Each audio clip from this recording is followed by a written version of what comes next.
Healthy Lifestyle. I'm Lori Anne Casdia. Our goal here at Healthy Lifestyle is to inspire, educate, and empower you to fulfill a healthy, emotional, spiritual, and physical life so you can feel empowered to live the life you have always wanted and dreamed. I know that we're all bunkered down during this time and feeling a lot of pressure. And I really was speaking to some of my colleagues, and one being our guest today, and really wanting to kind of lift you up a little bit, talk about something that might be helpful and also fun. So on our show today, our guest is Courtney Crockett, better known as Boom Boom. We'll talk about that in a minute. From the Traveling Cocktailian. She is the Traveling Cocktailian, and she is outstanding, very energetic, and very passionate about what she does. So please, welcome to the show, Courtney Crockett. Thank you so much for having me, Lori Anne. This is fantastic. Oh, I'm so excited. So the obvious question is, what is the Traveling Cocktailian, your company? The Traveling Cocktailian was a idea that I came up with in 2016. I had found myself in a position where I was being brought in to help, for lack of a better term, kind of rescue bars and restaurants, bars in general that just weren't doing what they wanted to do, or they wanted to go in a different direction. So I would come in and I would help them kind of curtail their program and write them a new menu and train the staff and do all of that good stuff. And kind of like once they were getting to where they wanted to be, or thought they were getting to where they wanted to be, they'd be like, well, thank you so much for your help and your time, but I think we're going to, go ahead and let you go, and we're going to move, keep moving forward, but we really appreciate everything that you've done. And this happened a couple of times, and it kind of happened out of the blue. And it really, really spun me because, you as a bartender, as someone who's a professional, when you go into an establishment, you go in there with the understanding, okay, this is going to be my project. This is where I'm going to be able to really kind of build something of my own. I can start setting standards and put together a program that'll be long-standing within this establishment. And that's just not what I was finding with a lot of these, with a lot of people. And I think a lot of people just really didn't understand what putting together a bar program really, really entails. Yeah, we'll just get somebody new in here and it'll be fine. Yeah, it's interesting because that also goes to value and worth. Is that you were contributing your knowledge and sharing your knowledge with this company.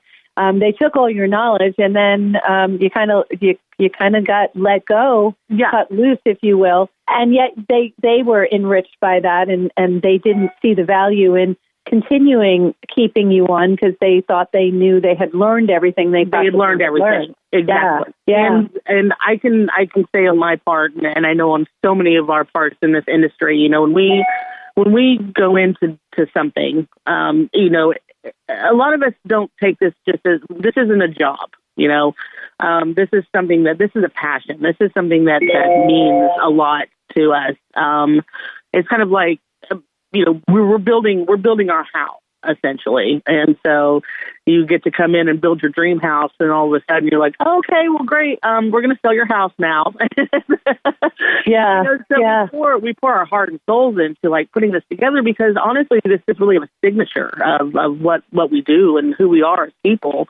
And I know, without a doubt. And I know because my son is in the hospitality business. He's a sommelier. So, and in crafting cocktails, it's a specialty. And if you have that capability, and I liken it to an artist. You need to have that palate. You need to have the understanding of the products that you're utilizing in order to mix it properly to give them these beautiful cocktails. So absolutely. So understanding that a lot of these companies didn't really understand the value, the complete value. And that was a huge inspiration for me to kind of branch out on my own. Another reason why I wanted to do it too was at that point in 2016. So at that time I had already been back in the industry about 4 years. So I was a paralegal. I had been a paralegal. I'd gone to school for that. I'd done a pre-law degree. I'd intended to go to law school.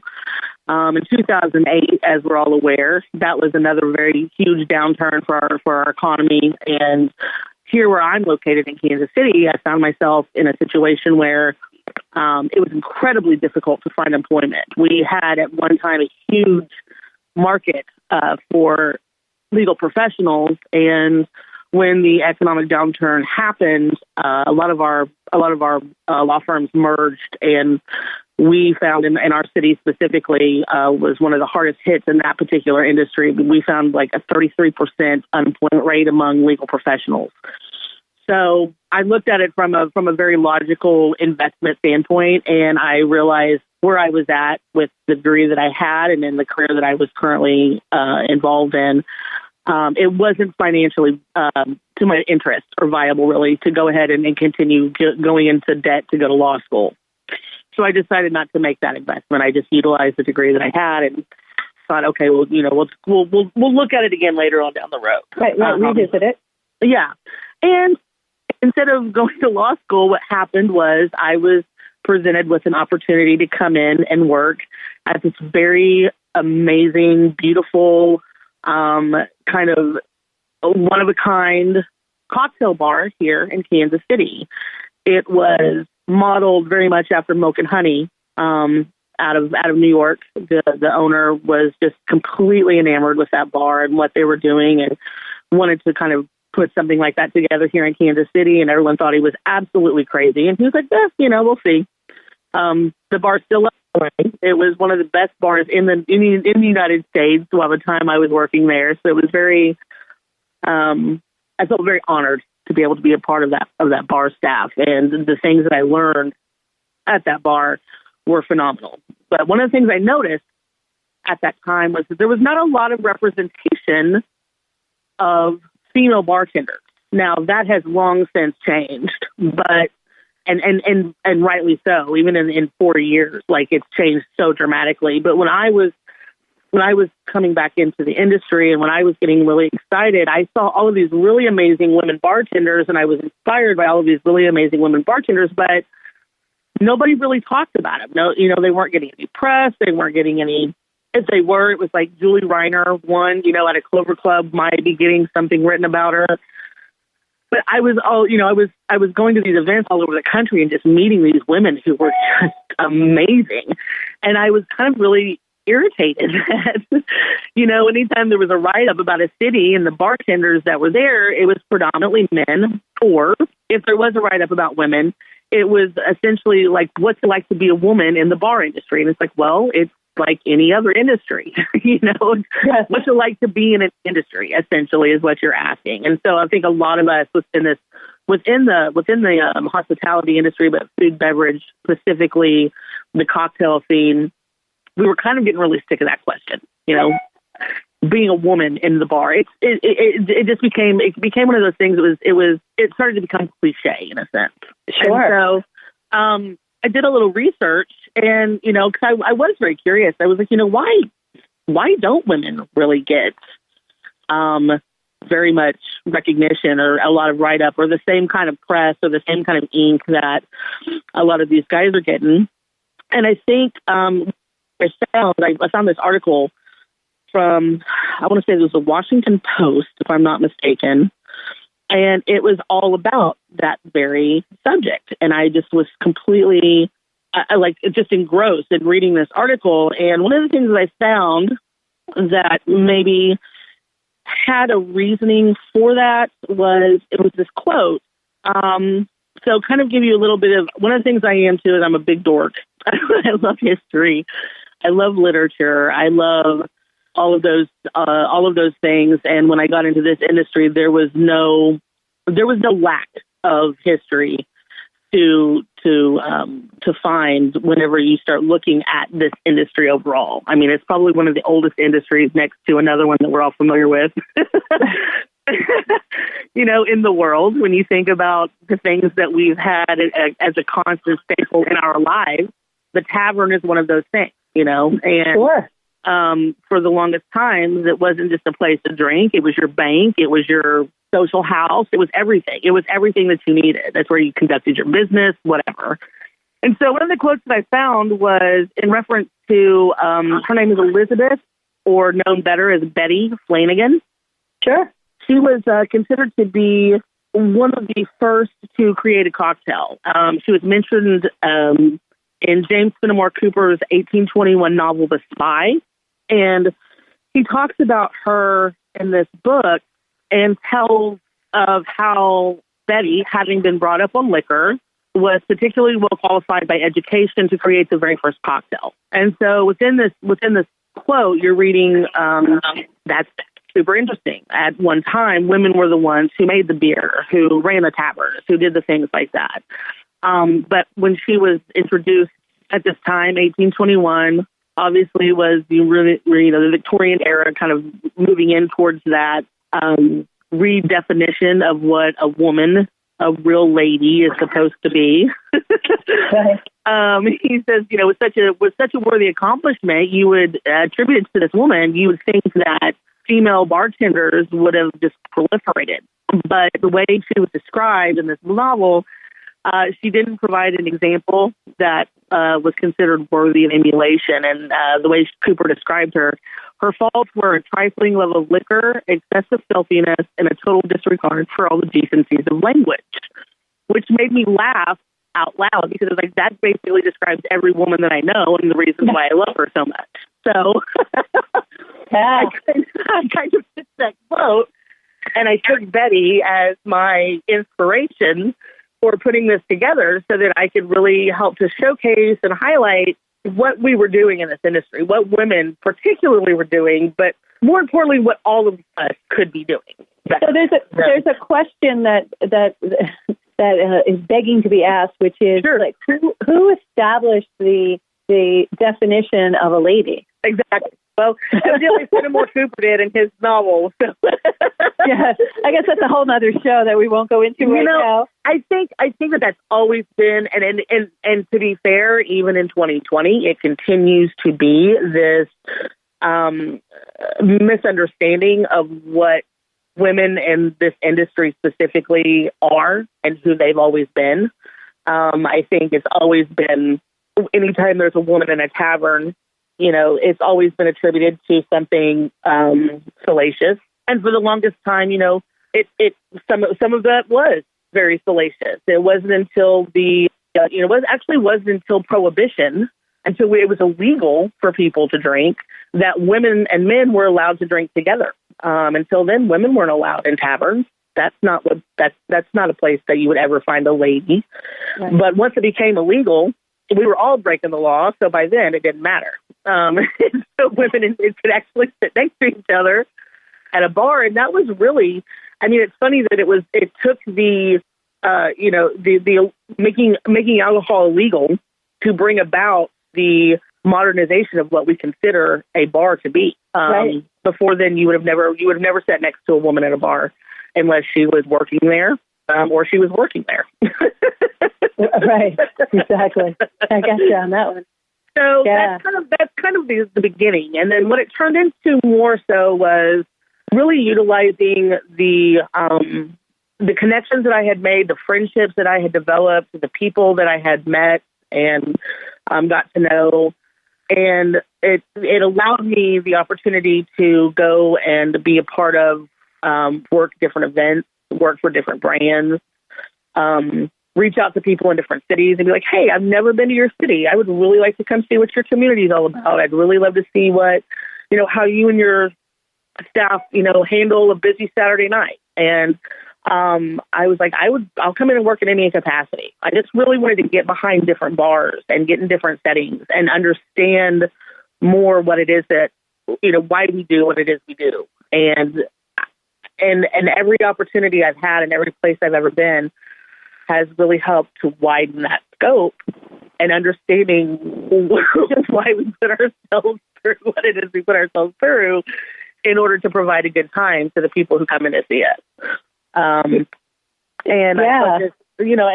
coming from a smaller market too, it was something that at that time in Kansas City, we were a flyover city. And then since then we've become a destination city. And that was not an easy task. We all worked in this community and in our industry, both food-wise and beverage-wise. We have some of the most talented. I don't say this to be biased. I say this with all sincerity. One of the most talented city of people in this country. We have James Beard Award-winning chefs. We have winners. A winner probably almost every year. We have a James Beard winner come out of this city, whether it's for our food, whether it's for bar, whether it's for whatever. That's not the nominations. Those are the winners. We always have winners or always have nominations. That says a lot because there's a lot of people competing. Well, and what it says about this city specifically is that we kind of refuse to accept that title. We wanted to be something more. We wanted to do something more. So we all kind of fed off of each other's passion and ambition and creativity and really worked together. You know, we continue to subscribe to that idea that, you know, you either sink or swim together, you know. And so we would just kind of all bring everybody with us. You know, somebody started doing good, we're like, oh, that's great, go see our friends over here. Oh, they're doing good, go see our friends over here. We really spread the love around the city and made sure that people who visited us knew that there were probably way too many places that you would want to go visit before you're going to leave this time. So you're going to have to come back and see us. And sure enough, people do. And they you know, it's fantastic to send them out and let them kind of see what it is that we have to offer in this city, because a lot of people are unfamiliar. I love that you're constantly raising the bar amongst yourselves, which is really good for everyone. And I love that you're constantly sharing, and I know you take great pride in this, the gospel of hospitality around the country. And I love that you're focusing on smaller markets because they often get overlooked, but they have these amazing findings or discoveries or specialties that you're helping get the word out to spread the news that things like this exist. It's so much fun to be able to amazing. Reach out. Yeah. You know, and I mean, and that was one of the things too, like people would ask me when I started this, you know, so you're going to Chicago and New York. I was like, no, I'm not going. I mean, I'm invited to those places, obviously, of course. I love all of those places. I was like, but that's not where I was focusing my attention. Right. I was focusing my attention on the smaller markets because I'd had this opportunity to meet people from places like Birmingham, Alabama, or Omaha, Nebraska. One of the best bar teams and best bar programs I have ever seen in my life. And I think a lot of people within this industry and around this country can attest, was started by Kate Gerwin in Bismarck, North Dakota, of all places. She put together this bar. She helped to put together this bar, or actually 3 bars, that, I mean this with all sincerity, would blow most bar programs out of the water anywhere in the world, not just the country, the world. And the guys and the people that she had working for her, that she had brought in to educate and train and really more it was more of a leadership role, more of a mentorship role. She would mold these bartenders into being the best they could possibly be. Another great example is, even though it's not a small market, it's not really someplace you would necessarily think of, is down in Houston. Alba Huerta and Bobby Hugel really helped to shape what the cocktail scene looks like. Sure. Throughout Houston and Texas. And, you know, Jason Cosmos left Employees Only, and when he and Simon Ford opened up 86 Co. And one of the biggest things before he did that was he left New York to go to Dallas. Yeah. And because he wanted to see what was going on in Texas. And when he got down to Dallas, he realized that there was this amazing cocktail scene that nobody knew anything about. And it's one of those things. It's like, if you live in that area, you're more familiar. But what we have to understand is that, you know, there are more than 4 places in the United States to go for really good food and really good beverage. And we have to stop thinking that there's only 4 Meccas. You know what I mean? There's going to be places throughout the country who provide what you want, what you're looking for. You just may not know about it yet. So that was kind of one of the things I wanted to do, was to bring that to the forefront and let people know, hey, you know what, New York is fantastic, but have you ever been to Kansas City? Come over to Kansas City. Let me tell you what we're doing over here. Or, let's go check out check out Jackson. Let's go check out, Charleston. Let's look at what's going on in Durham, because it's all over the country. I love it. It's just everywhere. So I totally get this, and I love the conversation, and I do want to continue our conversation. You're listening to Lori Anne Casdia, Healthy Lifestyle, and we are speaking with Courtney Crockett of Boom Boom of the Traveling Cocktailian. She is the Traveling Cocktailian, and I want to talk about how what's going on right now is affecting the entire industry when we come right back. So stay with us. We'll be right back.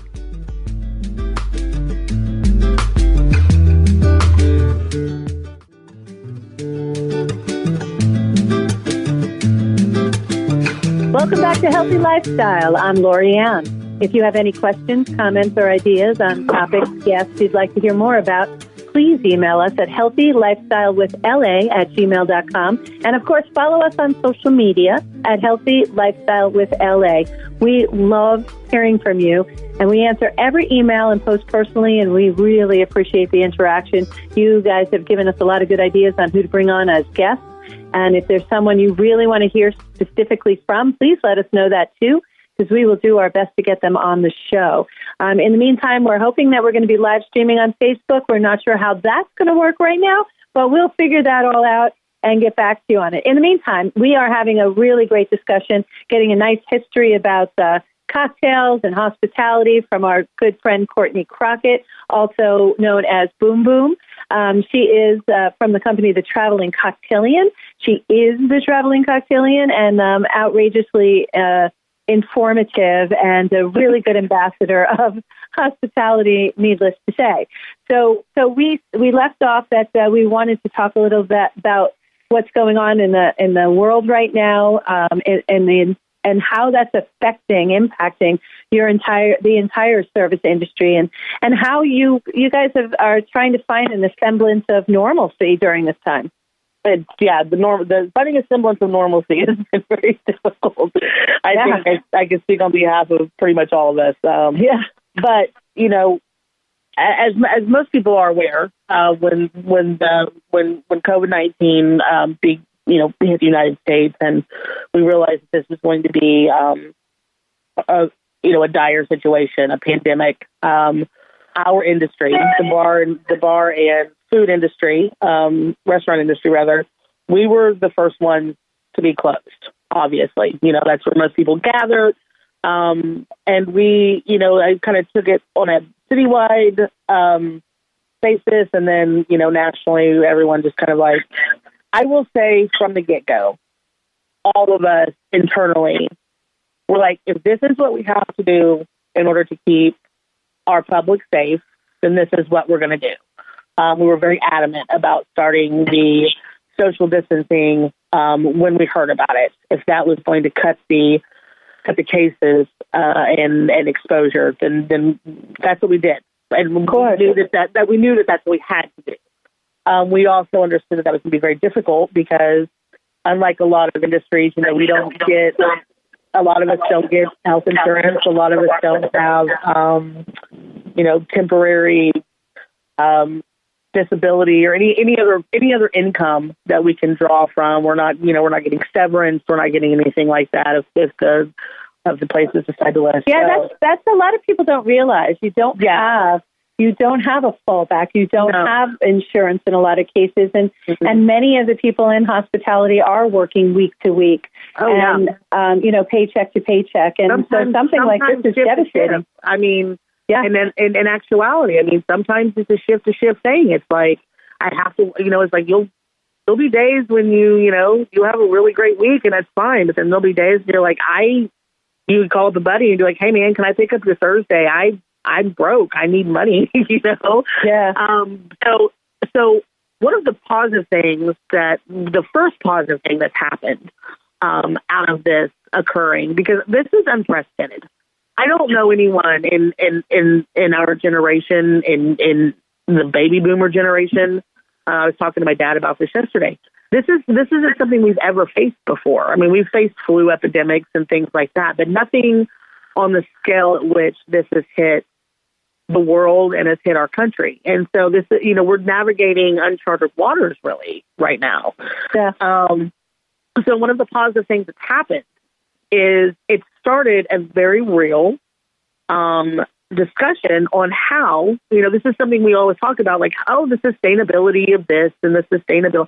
Well, what we realize is that we have to focus on the sustainability of this industry and what does that entail. And so we've had numerous conversations. I mean, from day one, all we were talking about was like, how can we make this industry better? How can we foresee, something like this happening again and being prepared instead of rushing around like chickens with our heads cut off, being like, oh, what are we going to do?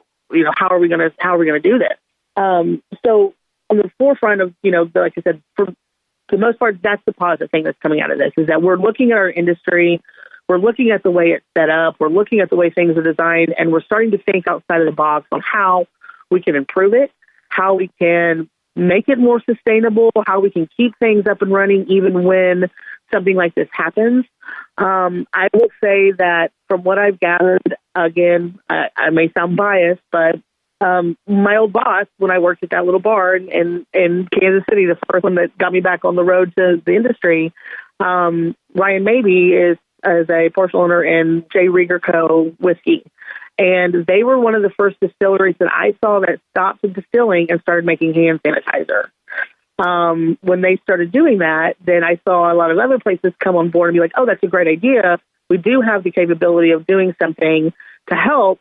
This is how we can help. And I thought that was just such a great thing, but also very indicative of our industry. Okay, we can't provide this particular service, but our overall goal is to help and provide a service for our public. So what can we do to help the public? And this is the route that they took. The restaurant that was above us at that little bar, again, was one of the first restaurants that I saw that they shut down their restaurant per se and started a community kitchen for people who didn't have money. Like you guys are out of work. We get it, but you still need to eat. Come by, let us know. We'll feed you. We have all of this food. We'll sell it to you for cheap or whatever. So, how about the financial downfall of those affected by being quarantined? Well, so how are you doing that in the industry? That's another thing. So, I'm sure being in New York, you guys are familiar or should be familiar. There's been a lot of publicity about it, but my friend Jackie Summers and was probably again on the forefront of like realizing that we have to have an outlet, that something has to be done. We have to figure out a way to continue to make money, even if we're not able to be behind our bar. So Jackie Summers and Daniela Veras basically started this thing called Danny and Jackie's Happy Hour. And it's essentially a virtual happy hour. It's through Zoom, which anyone can download. What it does is they send out applications for all of us, or like little questionnaires, so that we could apply. And essentially what they do is they do guest bartenders. They do three different a day. But they do three different happy hours a day, like an East Coast or West Coast, and an after hours, or like a late night. Right. And they showcase the bartender. And what they do is they have the people join them online, and the bartender makes a drink and talks about stuff that's going on, and like you would at a bar, and they set up a Venmo. And you can Venmo money to your favorite, to your bartender even though it's online.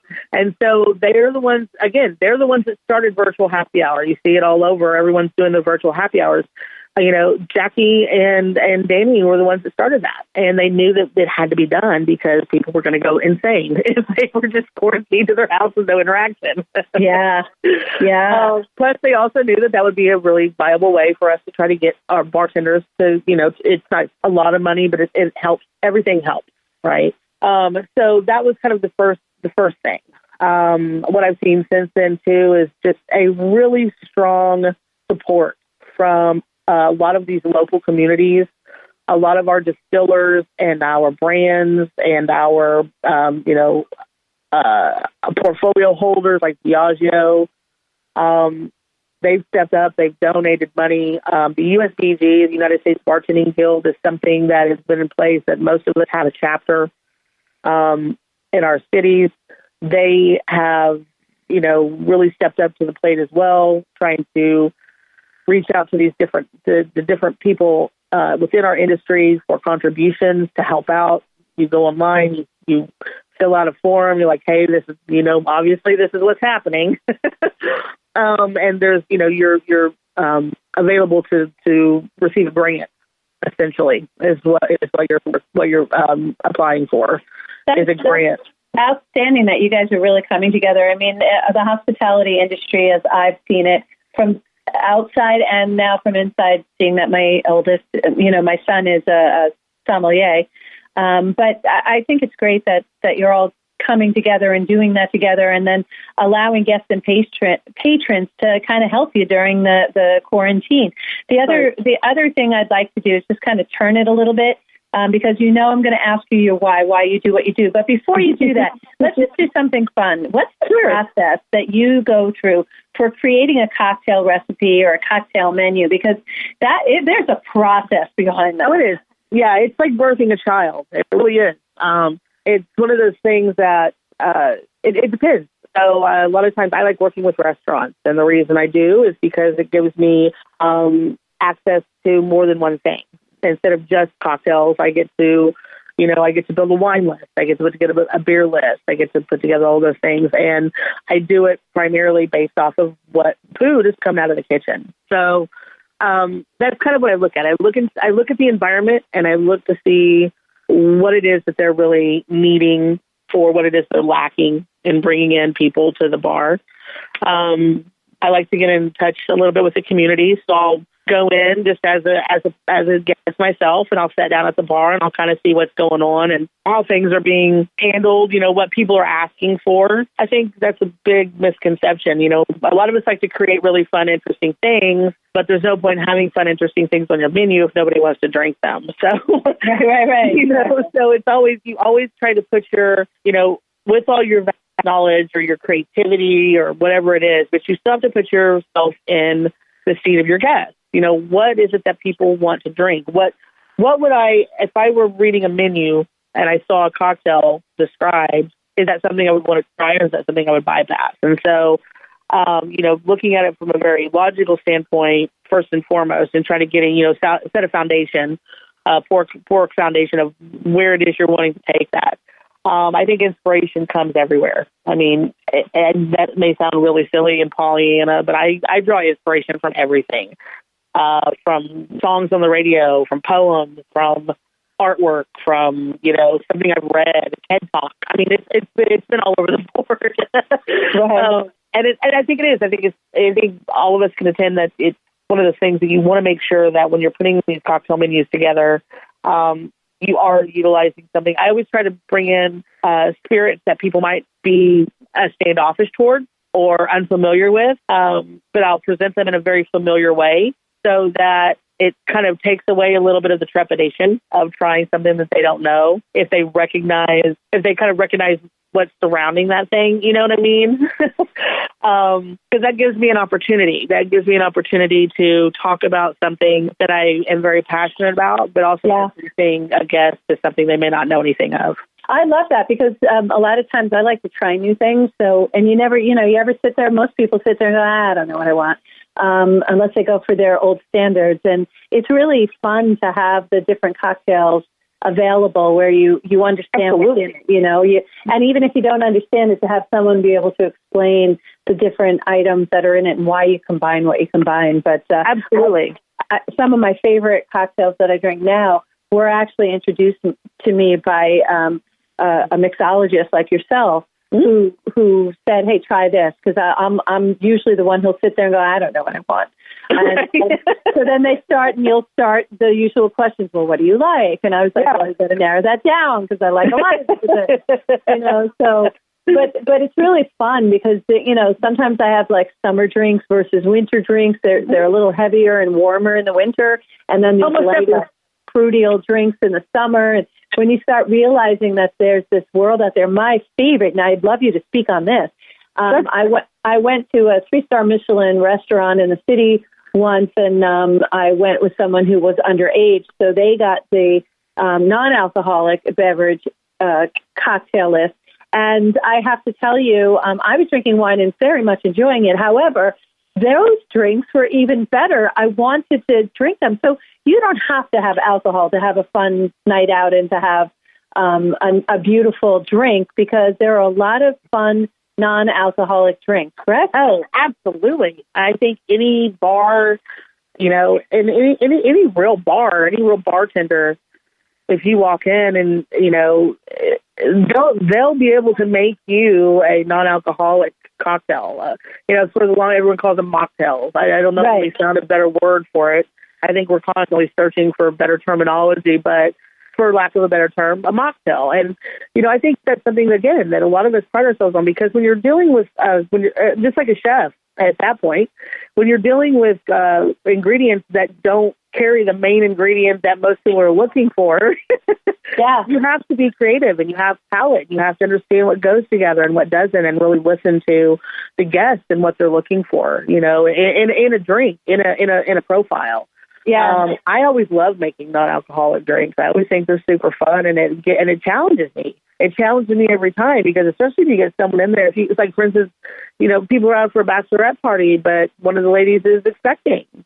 She can't have anything to drink, but she still wants to have fun. So you're making sure, in fact, sometimes I'm making sure that she's having the best time, because she already feels a little like, oh, what am I doing here type of thing, So I put a little bit more thought, perhaps, into something that she might be wanting, or something she's never had, and another big reason too. And I think this is something that's very important to discuss, is being in this industry, we come in contact with a lot of substance abuse, a lot of alcohol abuse. Combat that with, a lot of people suffer from depression and anxiety. That's a big misunderstanding in this industry, is there's a lot of socially anxious human beings behind your bar giving you the best time you've ever had. That's their outlet. but other times, they're not like that. So what we have to do is make sure that our friends who are clean and sober, we still want them to come and sit at the bar. They still need to have a place to come and hang out after work. And so you make sure that you provide for them as well. And it's more and more every day. And it's actually one of my favorite things to see, is when someone posts, it's been a year, it's been 2 years, it's been 3 years. We make sure that they still have a place at the bar too. And so that lends itself again to making sure that your knowledge doesn't just consist of how to put together a drink with alcohol, but how to put together a drink, period. I love that. And that is very thoughtful. So here it is. So what's your why? Why do you do what you do? What's your inspiration? What's your why? Oh, I'm a masochist. No. I think that's a question that gets a different answer every day. But I can tell you why I got back into the industry. I've been working, as a paralegal, like I said, for a while, and it was great work, and some of it was very, very interesting. But again, I was faced with a turnaround in the industry, the particular law I was doing, and as a result, I was let go just immediately out of nowhere before Thanksgiving, with no severance, with no anything. And I was like, it's going to be another 4 months before I'm going to be able to find a job in this industry, because I know how this industry works.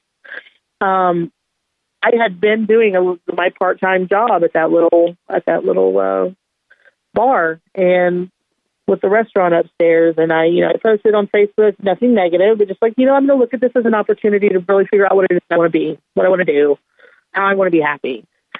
And my chef saw that, Howard Hanna, who is one of the most amazing human beings I've ever met, still to this day, one of my biggest mentors.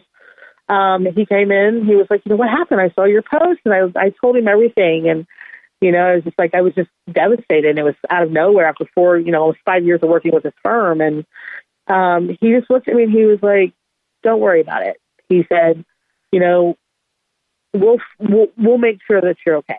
He's like, we take care of our family. you know? And he was like, if they don't have enough, shifts for you at the bar, you come and see me. I'll let you do prep in the kitchen. We'll figure out something. It's going to be okay. And I knew right then that's exactly where I was supposed to be. And that was something that I wanted to kind of lean towards when we were talking earlier about taking care of each other. You know, we're here to take care of you guys first and foremost because we're just drawn to doing that. There's something about this industry. But this industry isn't just a profession. This industry really is a family. Like, it's a huge tribe of people who legitimately love and care about one another. And these are people, you may have never met them, but if they're in the industry, for whatever reason, it's like you just know each other. You recognize each other. I felt that, you know, again, being around it. It's amazing. It's like, oh, you work here? Oh, okay. Automatic association. You're automatically part of the family. Yeah. Or if you come in and you're like, oh yeah, my son is a sommelier. Oh, well, you're automatically part of the family. Like, that's just they automatically start calling me mom. I know, it's happening. Absolutely, that's how it works. And I mean, it's just so when you ask why we do what we do, I mean, obviously there's something ingrained in us that wants to bring happiness to other people. Yeah, but I think more importantly, we do what we do because we know that we want to do it. Yeah, we talk about this on our show all the time about serving one another. We're here for two things. Two reasons: to learn something, to improve ourselves, and then to, of course, to service other people. And people in hospitality, hospitalians, as I refer to them. Hospitalians, I love it. Hospitalians, they are automatically serving other people, and they do so with such kindness and magnanimously, and it's just a beautiful, beautiful thing. So to understand and know that this industry hurts during these times because of the way they're paid and things like that, it's really heartbreaking. If people wanted to reach out and help out and help the people in the industry, what's the best way for them to go about it? You can go on the USCG website, and that's kind of one of our foremost websites because it has a link to a lot of other different organizations that are helping right now. If you like, I have it saved somewhere, but I can grab a list of different organizations that are helping out the community, the hospitality community right now. Yeah, share those with me, and I'll put it on the website. Yep. And I'll put it up. Any of the listeners who are, that's another thing too, is that, I always make the joke. I was like, we're purveyors of fun. Like, that's what we get to do. That's what our jobs honestly consist of. Is like, we get to create an environment that creates a lasting memory for the people that are in our environment. I mean, I don't know how much better it can get than that, like, as far as, like, the legacy goes. I appreciate that. Boom, boom. Somebody really quickly wants to reach out to you. How do they get in touch with you, other than going through me? You can find me on Facebook at the Traveling Cocktailian. I'm on Instagram and Twitter at Modern Day Betty F. Excellent. Thank you all. Thank you so much, Boom Boom, for being on our show. I know we'll have you back again. My pleasure. Thank you all for joining us today on Healthy Lifestyle. My heart is always lifted by sharing this time with you. We are, as I said before, here to serve one another. So take a moment, step out of your day, do a little something for someone else. I know I see a lot of people doing that these days, and it warms my heart. It takes 21 days to build a habit, 90 days to build a lifestyle. So start with a new habit, one a week. And by the way, please stay safe, practice social distancing. In the meantime, play a higher role, serve a higher purpose, show up for you, and show up big.